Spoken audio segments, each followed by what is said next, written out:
Well-known sports attorney Dr. Emir Crown has not ruled out the issue of race playing a factor in the suspension of Reggae Boys forward Junior Flemmings from the United Soccer League.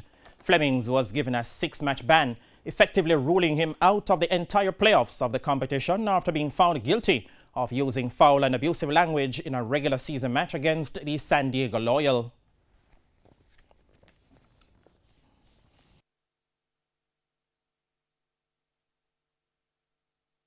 How quickly this was dealt with when it was a homophobic slur against a white athlete. But time and time again, we've heard of racial slurs against athletes, and either action hasn't been as swift or the punishment hasn't been as severe. And I mean, one does need to take that into account.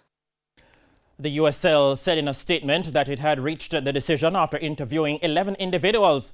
But Crown, who spoke with TVJ Sports previously about the matter, says he has since gone back to look deeper into the incident and says one main detail is missing.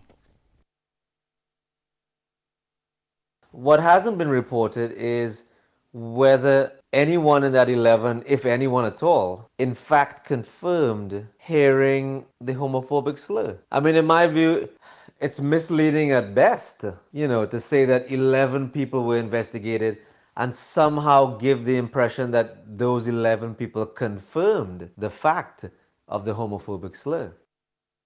Flemmings was awarded the Golden Boot for the season a few days ago after emerging the top goal scorer in the regular season with 14 goals from 14 appearances.